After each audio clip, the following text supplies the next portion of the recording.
Identitas sopir truk yang ditemukan tewas terikat di dalam kendaraan di Pekanbaru.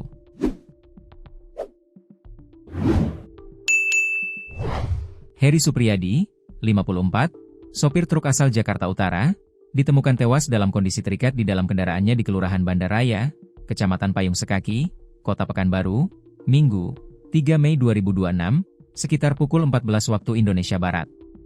Korban ditemukan di bagian belakang jok sopir truk Hino hijau bernomor polisi B9080XQ, dengan wajah dilakban dan tubuh tertutup koran.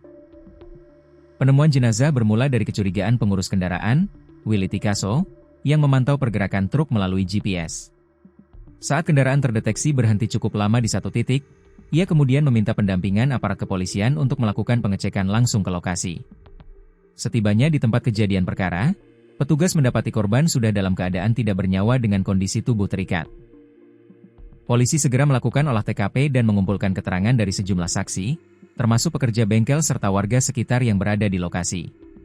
Kapolsek Payung Sekaki AKP Rafidin Lumban Gaol menjelaskan bahwa berdasarkan analisa awal, korban diduga meninggal akibat kehabisan oksigen karena wajahnya dilakban dalam kondisi terikat.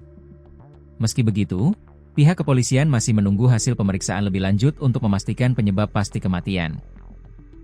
Jenazah korban telah dievakuasi ke RS Bayangkara Polda Riau guna keperluan autopsi.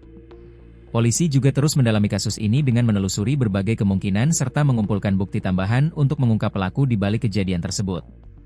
Kami masih melakukan pengembangan untuk mengungkap kasus ini, ujar Rafidin, Senin, 4 Mei 2026.